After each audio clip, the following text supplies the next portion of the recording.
Welcome to The Truth About Taxes and Retirement. This podcast is brought to you by SavingYouTaxes.com and hosted by J. Barry Watts. As an advanced tax strategist and enrolled agent federally licensed by the IRS, Barry is uniquely qualified to go deeper into the Internal Revenue Code than most accountants. He understands and interprets its provisions explaining how they'll help you reduce income taxes you owe so you can direct that previously wasted tax money into tax-free accounts that you can enjoy in your retirement years. Now, on today's episode. Hello, I'm Barry Watts, welcoming you to this edition of The Truth About Taxes and Retirement. On today's show, we're going to learn about the 4 stages of retirement. We'll talk about the things you should be doing at each particular stage. We'll help you to identify which of those stages you are in, and then we'll give you some tips to help you navigate through the stage that you're in today and prepare you for the next stage. But first, a word about our sponsor. The WealthCare Corporation is a national personal wealth management firm. They are fiduciaries, meaning they must put their clients' interests first.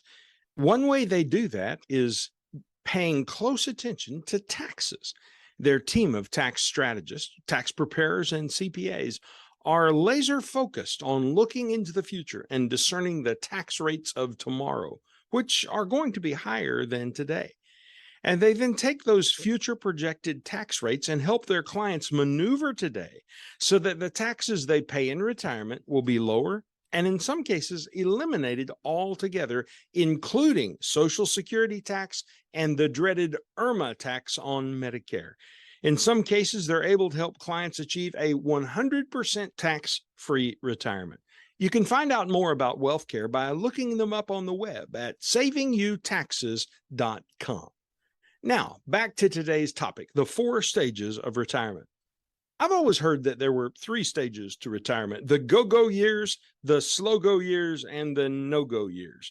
And while that's cute and catchy, I think it's a bit overly simplistic. Instead, I like to think with my clients about retirement in 4 specific stages. Number 1, anticipation. Number 2, liberation. Number 3, reinvention. And number 4, reflection. Which stage do you think you're in? Anticipation, liberation, reinvention, or reflection? Well, the first stage is anticipation, and this stage lasts about 10 years. It's the stage that I am in personally. This stage starts somewhere in your mid to late 50s. And during the anticipation stage, people feel a combination of excitement, but also anxiety. They're excited that it's finally time. Retirement is within their grasp.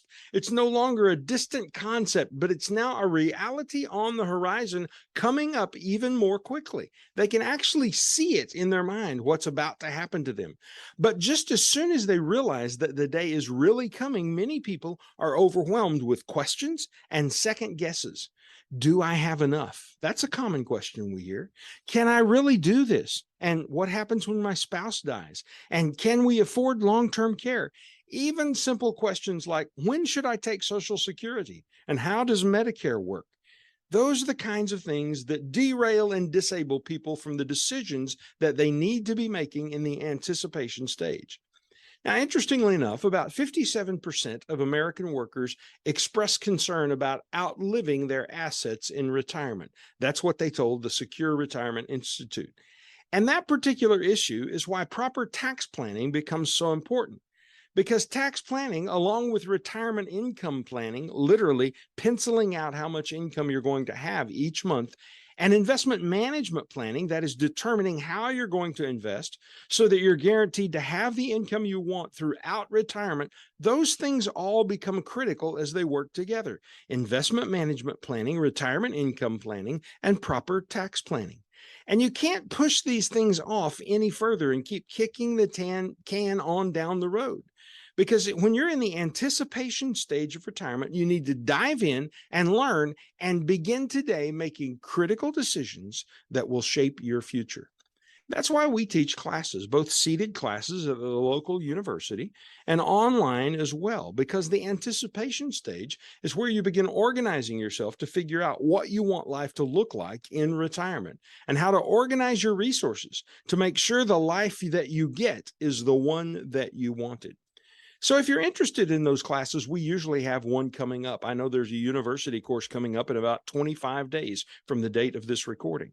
And online opportunities are presented periodically as well. So those classes typically cover things like how much income you'll need in retirement, how to pay for long-term care, how to plan for inflation in retirement, how to reduce and eliminate taxes on Social Security and Medicare, and then legacy planning, how to give what you want to who you want when you want. So if you're interested, go over to savingyoutaxes.com, and there you'll find links at the bottom of the page where you can email or call and find out more about those classes that are coming up.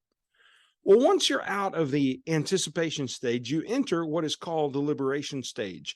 And the threshold that you cross over to make that threshold is the I quit threshold, the retirement day threshold. It's that time that might lead you to repeat what Martin Luther King had to say, free at last, free at last. Thank God Almighty, I'm free at last. Well, that's probably how many people feel when they hit retirement. It may be what you say when you hit retirement.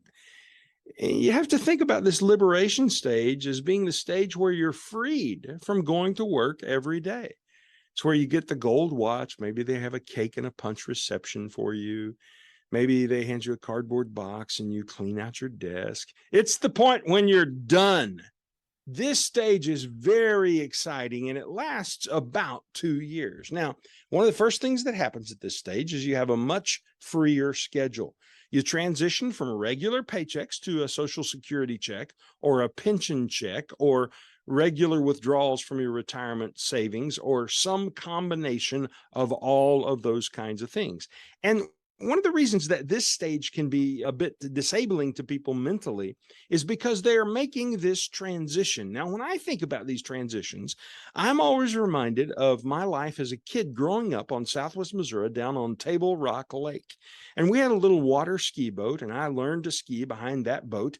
And one of the first things that I learned, if you've ever water skied, this will make a lot of sense to you. I learned that the area right behind the boat, which is called the wake, is kind of rough. But a lot of times the lake itself is kind of smooth. So if you can ski well enough to get outside the wake onto the smooth part of the lake, it actually skis better. But in order to do that, you have to transition from the wake to outside the wake. And it's often that transition where skiers go down because they get 1 foot over on the smooth side of the water and 1 foot still in the turbulent water behind the wake. They're crossing the edge of that wake and it sinks them. Well, in the same way that crossing the edge of the wake was fearful for me as a young water skier, retirement can be fearful for people who are entering that stage. Even though they know they're being liberated, it's inherently stressful to them. So many people do what, a lot of folks do, I would say, in the country. They look for a second opportunity to work. About 25% of people become semi-retired. They continue working part-time to ease the transition into retirement. Now, by this time, you ought to have already made the decisions about when you'll collect your Social Security. And you ought to already know how you're going to deal with long-term care. That should have all been done back in the anticipation stage. Hopefully, you've implemented tax strategies to begin reducing the tax that you'll pay on Social Security or Medicare. And in this stage, you may even begin planning on moving to another home, maybe downsizing, maybe moving to another state. And one of the things that you have to consider carefully as you plan to move is what is the income tax structure in the state that you're moving to? Will your tax bill increase or will it decrease? One of the reasons that people move to states like Florida and Texas and Tennessee is those states have no income taxes. So that can save you as much as 13%. If you're retiring, for example, on $200,000 in California, it would save you $26,000 a year to move across the state line to Nevada. But if Nevada's not your place, you can go to Wyoming or Washington or South Dakota and Alaska, as well as those other states, Florida, Texas, and Tennessee, and all of them are free from state income taxes. So that's something important to consider if relocating is on your mind. One of the other things that you need to consider if relocating is on your mind is, are you going to sell your present home? And when you sell your present home, will that create taxes? For most people, it won't. But there are people who, when they get ready to sell their present home, the house has inflated so high in value that they wind up having to pay a capital gain tax on the house instead of being able to just move to a smaller home and be happy with it. So those are some kinds of things that we help people navigate through. Now, it's during this liberation stage, when you're feeling really free, that it's also a good time for you to begin making sure that your end-of-life planning is completed. Your long-term care plan should be in place. Your health care directives and power of attorney should all be in place. And your estate planning documents should all be completed. And if you don't have those things done or you need help with that stage, we'll reach out to our friends at the Wealth Care Corporation. They can help you there. Just go to savingyoutaxes.com and you'll see how to connect with them for a telephone conversation or an in-person appointment to see if they can help you with those particular stages. Now, once we have experienced liberation, we've got a couple of years of it under our belt, we enter stage 3 of retirement, the reinvention stage. This is the heart of retirement. It's who you become when you're retired. This stage usually starts about year 3, and it lasts until about year 14 of retirement. It's when the new normal has been established and you've become comfortable with it. You're used to being retired, and you start thinking then about what you want the rest of your life to look like. I have clients who do really interesting things in this stage. One of my clients is a PGA professional. He's a teaching pro, and he retired. And now he has become the state champion pickleball player. Do you know how crazy retired people are about pickleball?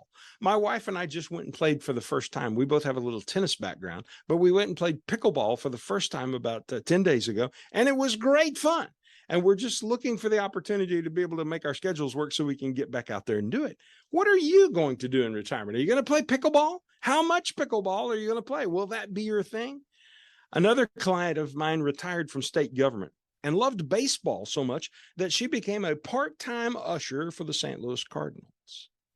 Several of my clients use this season of their life to become missionaries. Some of them even make up for all those years that they didn't get to fish, and then they fish every day. So my question is, when you reinvent yourself in retirement, what are you going to reinvent yourself into? Once you're tired of sleeping in and sitting on the porch, what are you going to do with yourself?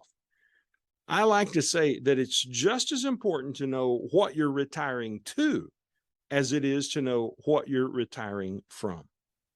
And that leads us to stage 4, the reflection stage. This is the stage where people really make peace with their life. Generally, they feel a strong sense of satisfaction and contentment, even though healthcare often becomes a great preoccupation. This stage can last a long time. According to the Secure Retirement Institute, 25% of 65-year-old men will live to be age 89, and 25% of 65-year-old women will live to be age 92. So you could spend maybe 15 or 20 years in this final stage of retirement. Now, end-of-life planning obviously is important. Hopefully, you've gotten it done already in the previous stage. But it's important that you do make sure that you've got it right now. This, for example, is a stage that my parents are in. They are in their 80th year. And next week, my dad is coming in to discuss the fact that he and mom can pay taxes on their IRA right now in the 22 and 24% bracket. But if he and mom died and left that money to my brother and me, we're both in the 37% bracket. So as a family, we can pay taxes at 37% or we can pay taxes at 22 and 24%. Which do you think is the better idea? That's the kind of conversation that my dad and I are going to have next week, just looking at the math and thinking about how much money we want to send to Uncle Sam as opposed to keep within our own family.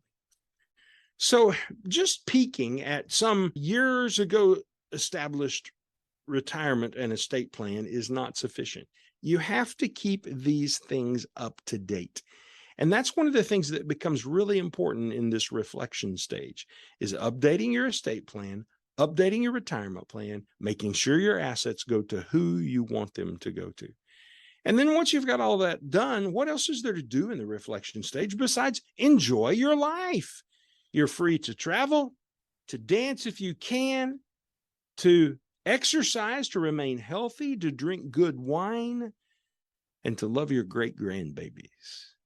Now, here's a little something I might suggest to you. This is a great time to be writing down the history of your life. So my daughter, Madison, gave my mother a Christmas gift called Storyworth. If you don't know about Storyworth, you might want to Google it up. It might be interesting to you. Once a week, Storyworth emailed a question to my mom to answer. And the questions were like, how did you get your name? Tell me about your dad. Tell us about vacations when you were growing up.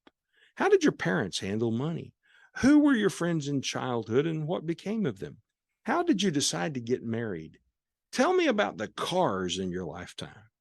What influence has religion had on your life? And for a year, my mother fussed and probably cussed, I don't know, but she fussed because she kept getting these questions in the email and she had to sit down and answer them. But she did. And when she got a question she didn't like, she just changed the question and answered the one that she wanted to answer. And that was okay, because it's all about her telling her story. And once she got it done, then Storyworth turned all of these emails into a book. And since our name is Watts, W-A-T-T-S, the book is called What's Happened. It's a lovely gift. And my mom had it hardbound, and she gave copies of it to each child and each grandchild, as well as to some nieces and nephews. And it's a treasure that, frankly, my children probably won't appreciate right now. But once mom's voice has been stilled 25 years or so from now, when my kids are in their fifth decade, that book will be so valuable to them. I'm reading it right now myself.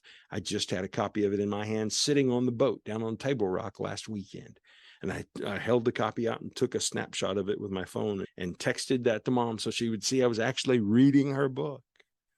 You could do something similar to that. You can go to Storyworth online and you can send this book email series to yourself if you wanted to.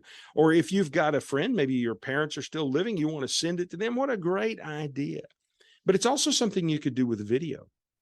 What an awesome thing to just sit down and document the story of your life on video and tell about your hardships and about how you overcame those hardships, and explain your values so that when you're gone, your kids, your grandkids, and your great-grandkids that you will never meet will not only have your money, but they'll also be able to learn about your values and remember you and your life. That is really rich. So those are the 4 stages of retirement. At the Wealthcare Corporation, we're glad to help people organize themselves and do the planning so they can retire confidently, so they can live in retirement purposefully, so they can age gracefully and leave a great legacy to the people who matter to them. If we can help you, I hope you'll please call us. Go to savingyouTaxes.com. savingyouTaxes.com, and there you'll find several different ways that you can schedule an appointment to talk directly with me. You can schedule that right on the website, or you can pick up the phone and you can call. You can even send an email, and one of my assistants will arrange to get us together and have the conversation that you want to have, whatever that happens to be. If I am directing the conversation, I'll just tell you up front, it'll probably start with tax, because that's where we almost always start the conversation, being sure that we've cleansed as many taxes as possible. But then we'll move on to investments and to long-term care protection and to helping you design a legacy so your story will be told long after you're gone. Visit us at savingyouTaxes.com today. Well, that wraps it up for this edition of The Truth About Taxes and Retirement. I'm Barry Watts from the Wealthcare Corporation, reminding you that when it comes to investing and retirement, if you don't get the taxes right, nothing else matters. This podcast is a production of the Wealthcare Corporation, found on the web at savingyouTaxes.com. The concepts discussed are for informational and educational purposes only and should not be implemented without first consulting with your own legal, tax, and investment counsel. This has not been an offer to buy, sell, or invest in securities, and this information is to be taken as educational concepts and not as advice for you specifically. The lawyers like for us to remind you that all investment involves risk, and you could lose money. Past performance is never a guarantee of future results. Tax strategy services are provided by American Tax Strategies, LLC. Investment advisory services are provided by WealthCare Asset Management, LLC.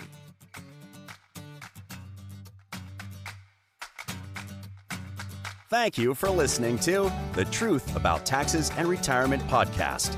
Click the subscribe button below to be notified when new episodes become available. The information covered and posted represents the views and opinions of the guests and does not necessarily represent the views or opinions of SavingYouTaxes.com. The content has been made available for informational and educational purposes only and is not intended to be a substitute for professional tax and investment advice. Always seek the advice of your own qualified advisor with any questions you may have regarding taxes and investing.